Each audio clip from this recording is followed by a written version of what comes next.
Oi, pessoal! A minha convidada de hoje é a escritora de telenovelas e minisséries Ana Maria Moretson. No ano que a telenovela completa 70 anos no Brasil, vamos conversar sobre esse produto que une o país e relembrar alguns trabalhos que a Ana desenvolvera para a TV ao longo de 36 anos de carreira. Ana Maria, seja muito bem-vinda. Muito obrigada. Ana, vamos começar falando de Tieta. É uma telenovela que você escreveu em parceria com Agnaldo Silva e com o Ricardo Linhares, uma novela que faz sucesso em qualquer época que ela passa. Ela está na plataforma do Globoplay e foi uma das novelas mais assistidas no ano passado. Quando foi ao vivo, bateu recordes de audiência e tem uma das maiores audiências da história da teledramaturgia do nosso país. Por que Tieta faz tanto sucesso? Olha, eu acho que nós tivemos dois outros autores dessa novela. Um foi Jorge Amado, porque sem o universo dele, a gente não teria essa novela de tanto sucesso, porque realmente os personagens e as histórias são maravilhosas. E outro foi Paulo Biratã, que acreditou nesse gênero e brigou muito lá na Globo para fazer, porque no começo não queriam, tinha gente que não gostava. Então eu acho isso daí uma coisa importante de dizer. Fora isso, a parceria com Ricardinho e Agnaldo foi maravilhosa. Agnaldo generosíssimo, nós éramos novinhos não, porque eu já tinha 40 e tanto, mas na televisão, ele ensinou tudo o que ele sabia, ele ouvia a gente, ele nos deu autoria junto com ele. Era uma diversão essa nossa reunião semanal para ver o que ia acontecer nos próximos capítulos, e a gente fazia isso com tanto amor, era com tanta alegria, que eu acho que foi o que deu certo, entendeu? Não houve nenhum sacrifício. E eram personagens extremamente populares, que o público se identificava. Exatamente. A gente, por exemplo, os personagens do Jorge Amado eram muito mais. Tinha milhares de personagens. Então a gente pegava 5, 6, pegava uma coisa, outra, acoplava, fazia um só, para poder a gente ter um personagem muito representativo. E era assim, foi assim que a gente trabalhou, né? Fora os personagens principais, os outros paralelos, todos era assim que a gente funcionava. E fazíamos, os personagens eram realmente muito populares. Ana, o que não pode faltar em telenovelas? Clichês são indispensáveis para que uma trama alcance sucesso? Se tiver clichê, tem que ser com uma fantasia, com um pouco com glacê de bolo em cima, para você não reparar que é clichê, entendeu? O que não pode faltar é uma boa história. Tem que ter uma boa história e tem que ter bons personagens. A sua filha, Patrícia Moretson, ela também é novelista, e vocês já trabalharam juntas. Como foi essa experiência para você ao escrever com a sua filha? Como que funcionava a troca de ideias entre vocês? Olha, eu sou fã número 1 da minha filha. Ela é uma pessoa maravilhosa, como filha, como profissional. Então, nós tivemos sempre muita afinidade. Nós, inclusive, escrevemos um livro juntas, chamado Bonita Luz e o Sumiço do Anjo Barroco. Existe esse livro, que inclusive eu estava querendo bastante que fosse para a Disney, porque é infanto-juvenil, entendeu? E é bem interessante. Então a gente sempre se deu bem. Sempre ela queria ler as minhas coisas, com 14, 15 anos ainda, para ver. E quando ela foi fazer a oficina da Globo, ela foi por livre, espontânea e vontade. Aí ela fez uma colaboração com a Estrela Guia. Aí terminou a Estrela Guia, ela falou: mãe, chega, não aguento mais novela, quero ver o mundo.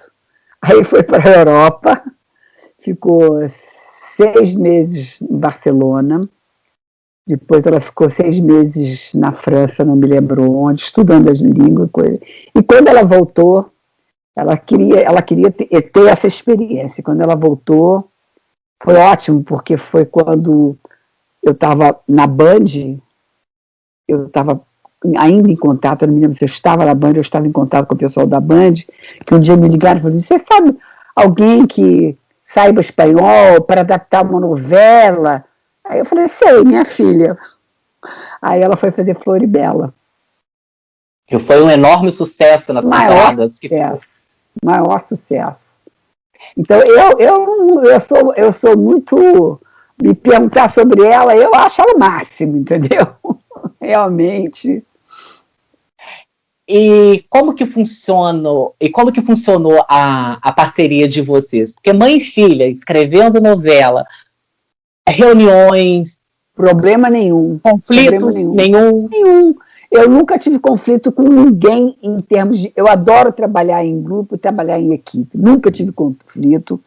Eu sou completamente a favor da democracia. Aliás, era uma coisa que o pessoal todo que trabalha comigo ria, que eu dizia, tudo bem, isso aqui é uma democracia, mas no final, quem manda sou eu. E todo mundo entendia. Então, nunca tive problema algum. Ô, Ana, nós falamos de Floribela, novela de autoria da Patrícia Moretti com sua filha, na TV Bandeirantes, e você tem uma trajetória na TV Bandeirantes, ali no finalzinho dos anos 90. Eu vou começar por Perdidos de Amor, novela de 1996 para 1997. Para mim, é uma novela que traz boas memórias afetivas, que era uma novela que eu acompanhava com muito afinco. Eu tinha 12 anos na época e adorava a história ali da Maria Luísa, a personagem da Cristine Fernandes. Qual foi o seu maior desafio ao ir para a Band? Então eu fui porque o Roberto Talma me levou. Roberto Talma foi para a Band e me carregou com ele. Porque precisava de um autor, me ofereceu um bom dinheiro na época, mais do que eu ganhava na Globo, e me ofereceu uma autoria. Aí eu fui. Eu tinha essa novela, Perdidos de Amor, e essa produção foi uma produção do Sérgio Flaxman, é um pessoal produtor independente que morava na Inglaterra, não sei o quê. Então foi uma novela pela qual eu tenho o maior carinho, porque eu acompanhava tudo. Eu ia até para a ilha de edição, para botar capítulo no tamanho, para enxugar. Então, foi uma novela que eu sentia como minha, totalmente minha, entendeu?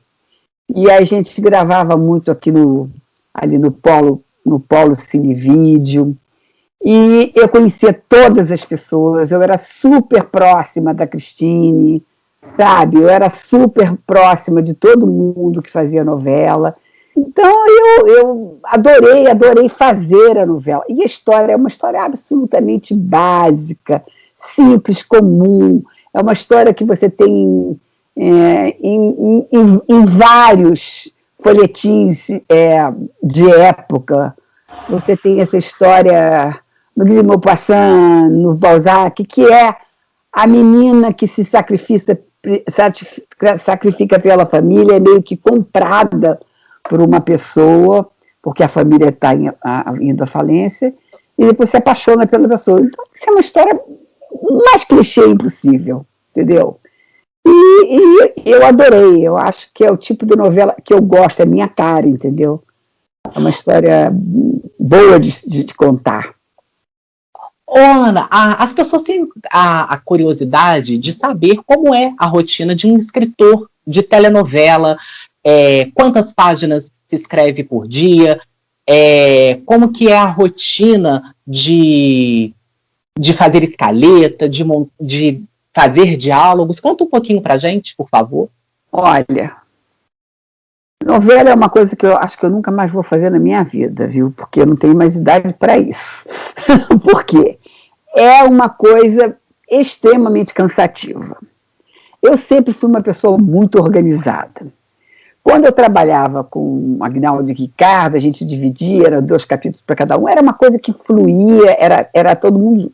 Quando eu trabalhava com equipes e eu era a autora principal, a primeira coisa que você tem que fazer é, pelo menos uma vez por semana, ou de 15 em 15 dias, você tem que fazer uma reunião, ver por onde andam os personagens, o que eles vão fazer depois, e às vezes a gente pede umas trilhas para os roteiristas que trabalham com a gente, para os colaboradores. Por exemplo, uma novela que tem... Vamos falar de Malhação. Você tem vários personagens. Então tem um personagem tal.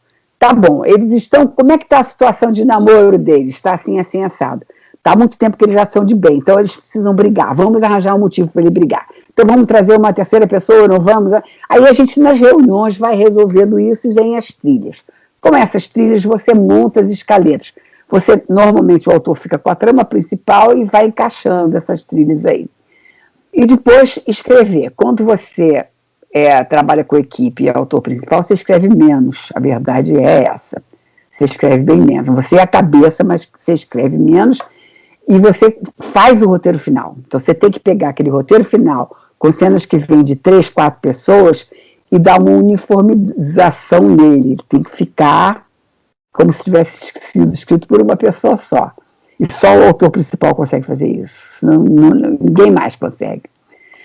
E isso aí é um trabalho de... Como eu sou super, hiper organizada, eu conseguia dar folga para todo mundo, pelo menos sábado de tarde, domingo o dia inteiro, as pessoas não tinham que escrever, não tinham que trabalhar, não tinham que fazer nada. Sábado, provavelmente, estavam lendo os capítulos todos, até a hora do almoço, acabou. Mas é ininterrupto. É o dia inteiro. Ao final da trama, quando a equipe escreve o último capítulo, dá o que? Uma média de 5, 6 mil páginas escritas ao longo da novela? Dependendo da novela, dependendo do horário, você escreve de 30 a 45 laudas por dia, mais ou menos, inclusive o sábado. Então é coisa pra caramba. Eu nunca fiz essa conta, mas a novela que foi maior, acho que foi a Lua Cheia de Amor, que foram 200 capítulos. Aí você vê, multiplica 200 por 40. Dá um número alto. Quase uma Bíblia, né, Ana? É quase uma Bíblia. Né? Você citou Malhação. Lá em 1995, você fez parte do primeiro time de roteiristas desse seriado que está no ar há 26 anos. Vou te dizer como é que aconteceu isso. O que você atribui a esse sucesso? Por que atrai tanto público? Bom, primeiro, a ideia de Malhação partiu do Boni. Boni queria toda uma história passada dentro de uma academia com poucos personagens, e tudo acontecendo lá, e que isso durasse não sei quantos anos, ele ficasse no ar muito tempo, e o Boni queria que aquele horário desse pelo menos 14, 16 de Ibope. A Andréa Maltaroli, o Emanuel Mané Jacó, Emanuel Jacobina e Patrícia Moretso, eles fizeram um piloto, e esse piloto foi gravado pelo Talma. Aí, o que eles viram? Para isso ter fôlego, para durar muito tempo, porque eles eram jovens, né? E jovens faz aquela coisa engraçadinha, bonitinha, mas não se preocupa com a continuidade, como é que isso vai continuar? Eles pegaram Ricardo Linhares e eu e falaram, vocês vão dar um jeito de fazer isso virar uma novelinha que não é novelinha. Aí a gente aceitou o desafio, pegamos esses 3 e mais outras pessoas e começamos a inventar histórias que a gente trazia o mundo inteiro para dentro daquela academia. Até um morto muito louco a gente fez na academia. A gente fez uma história que aparecia um cadáver que ficava trocando de lugar, se escondendo, etc. e tal. Por que deu muito certo? O público jovem, que não assistia novela, que não gostava de novela, não tinha que ver a televisão. Não tinha nada para eles. Nada foi feito com intenção de ser. Esse é o programa para jovens, com a linguagem de jovens, etc. e tal.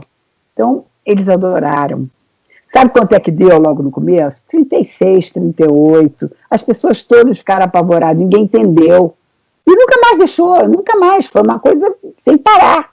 Era um Ibope maravilhoso, porque cada ano entravam mais jovens. O pessoal de 11, 12 fazia 13, 14, que começava, continuava. Eu sou dessa turma aí de 95. Eu estudava à tarde, saía do colégio às 5, chegava em casa às 5h15 e já ficava ali no sofá para ver Malhação. Para ver Malhação. Mas não é isso? Não foi o primeiro programa que te atraiu para você lembrar que tem que chegar em casa para ver Malhação? Sim. E depois, quando ela virou colégio, ainda falou ainda mais da linguagem do jovem. Exatamente, ainda falou mais. Porque o colégio limitava menos do que a academia. A academia era muito bom, porque você gravava tudo ali mesmo, né? Mas o colégio limita muito menos. Ana, quando as obras da literatura são adaptadas para televisão, seja para minissérie ou para telenovela, só para citar exemplo para o público, obras que você participou das adaptações, Tieta, Riacho Doce, Meu Pé de Laranja Lima, quais cuidados o autor deve ter na adaptação? Que caminhos vocês costumam buscar para tentar ser fiel à ideia do escritor do livro? Eu acho que a gente não tenta ser fiel, a gente tenta ser fiel ao universo do livro. Mas ao escritor, a gente tem que realmente criar o nosso universo em cima disso. Mas nenhum autor que é adaptado faz qualquer pedido com relação à história, qualquer história que tem, entendeu? Eu até estava falando sobre séries, coisas. O João Le Carré tem uma série chamada O Gerente da Noite. É um livro dele. E quando ele assistiu, ele falou assim, mudaram muita coisa da minha história, mas funcionou. Foi isso que ele falou. Jorge Amado também não ligava a mínima. O Geraldo França de Lima, cuja a obra Serras Azuis e Mais Duas eu adaptei, ele falou, minha filha, que coisa bonita você fez com o meu trabalho. Ele era cego, mas ele escutava ele ficava encantado. Então, na verdade, se você é fiel ao universo do autor, já é o suficiente. O resto você pode botar o que você quiser, que ninguém vai se chatear. Ana, vamos falar de Esplendor, novela do ano 2000, de sua autoria, uma novela maravilhosa, lindíssima. Eu vou tietar a Ana aqui, gente, porque eu amei Esplendor, uma novela que foi criada para ser curta, né? Uma novela que a princípio teria 80 capítulos, fez tanto sucesso que foi para 125. A Ana resgatou o horário das seis, que a audiência patinava, a novela agradou ao público. E eu quero saber, por favor, Ana, o que esse trabalho ele representa na sua trajetória como autora de novelas? Como foi escrever a trama, já que o processo todo da criação dessa novela foi feito a toque de caixa, até com uma certa pressa? Olha, eu só fiz essa novela porque eu saí e fiquei 3 anos na Band, trabalhando uma novela atrás da outra, sem férias, só tinha eu de autora, e com muitas limitações. Porque o que aconteceu? Um dia o Daniel Filho me ligou e disse assim, preciso de uma novela para as 6. Simples, barata, blá, blá, blá, blá, blá, blá. Você tem alguma coisa? Tem alguma sinopse? Eu falei, claro que não, Daniel. Acabei de voltar da Band, acabei de fazer 3 novelas seguidas. Eu tenho uma história que tem uma lauda e meia. Que é um resumo do resumo. Manda para mim. Aquele tempo era fax, né? Eu para o fax, eu mandei para o Daniel. É uma novela do ano 2000, falando para o 2000, Não deu 45 minutos, o Daniel ligou de volta e falou para mim, é a próxima das 6, pode começar a escrever. Mas para quando? A gente vai estrear daqui a 1 mês e meio e eu quero pelo menos 20 capítulos. Eu falei, como? Ele falou, ainda tem umas coisas. Olha, é uma esquina cenográfica, não pode fazer uma coisa muito grande, tantos personagens, não sei o que, acho que era 20, e pronto. Eu falei, ninguém na Globo faria isso. As pessoas não estavam acostumadas. Como eu trabalhei fora e vi como é que era, como é que a gente montava uma novela atrás da outra, poucos personagens, sem cidade cenográfica pronta, não sei o quê, eu consegui fazer. E aí eu tinha o casarão e uma cidade micro. Porque Esplendor você pegou... Esplendor estreou dia 31 de janeiro de 2000, então você pegou Natal e Ano Novo escrevendo novela. Claro, feito uma louca para entregar 20 capítulos. Mas foi a chance que eu tive na vida de fazer realmente uma coisa na Globo de autoria. E eu adorei, né? Porque tem a minha cara, é a minha marca. E ainda aconteceu o seguinte, era 80 capítulos só, você faz num instante. Aí eu falei, Daniel, 80... não vai aumentar não, vai dar tempo, dá outra, não sei o quê, tá bom. Aí eu, como não sou boba, inventei a história da menina que ficou em coma, que era a Cristina Fernandes, a Flávia Regina. A história da Flávia Cristina foi sendo contada, e a outra lá em coma. Quando chegou nos 60, mais ou menos, aí me falaram que ia dobrar, ia ser 120 e pouco. Aí eu falei, tá.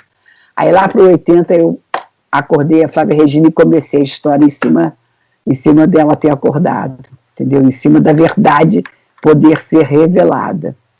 E aí com isso eu consegui fazer e não ficou barriga, entendeu? E deu para levar a história até o fim. Foi uma novela redondinha. Um apelo para o Viva, canal da TV a cabo. Vamos reprisar Esplendor. Por favor. E por falar em reprise, nós vamos... Outra campanha para o Viva, reprisar Lua Cheia de Amor, novela de autoria da Ana Maria, em parceria com a Maria Carmen Barbosa e com o Ricardo Linhares, lá em 1990. Uma novela que tinha a Marília Pêra no papel principal e tinha a translumbrante Arlete Salles no papel da Kika Jordão. Kika Jordão. Olha, foi uma novela, apesar da excelente audiência, injustiçada pela crítica? Cara, você sabe que eu não me lembro? Eu realmente não me lembro. Reclamavam um pouco da Marília Pêra. Eu não sei como é que alguém pode reclamar de Marília Pêra, para começo de conversa, né? Marília Pêra era uma deusa dos palcos da televisão, de tudo. E comparavam com a outra Dona Xepa, a Yara Cortes. E as pessoas ficam muito confusas. Eu não me lembro que época foi essa, o que estava acontecendo, o que tinha nos outros canais. Mas eu acho que não foi injustiçada, não. Eu acho que ela ficou um pouco esquecida, como tantas, né? Tantas ficam meio esquecidas. Mas durante o trabalho foi tudo muito bom.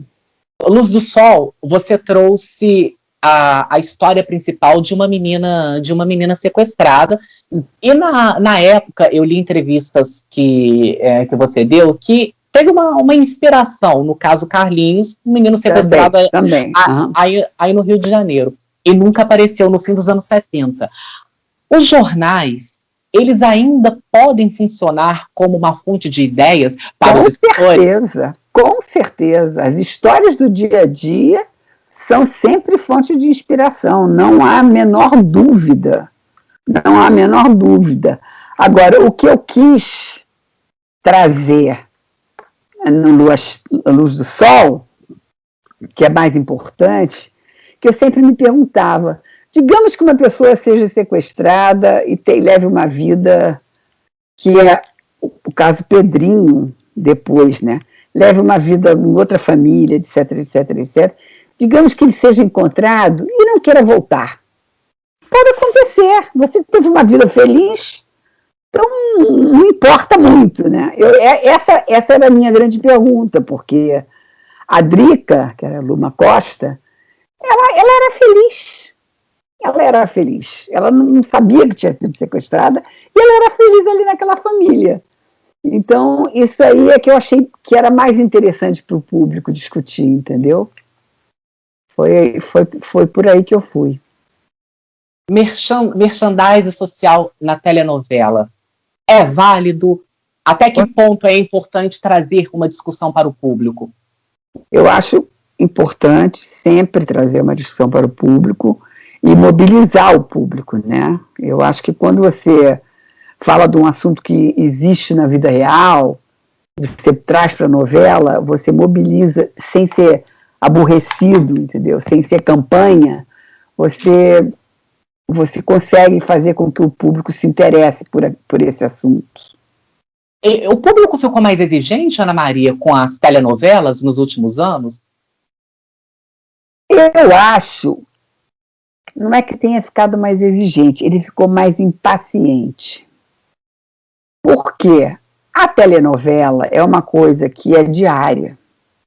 Você tem que... Quantas vezes eu, na minha vida, fiquei gravando um videotape para poder assistir depois, porque naquele momento eu não podia assistir. Você tem que parar a tua vida.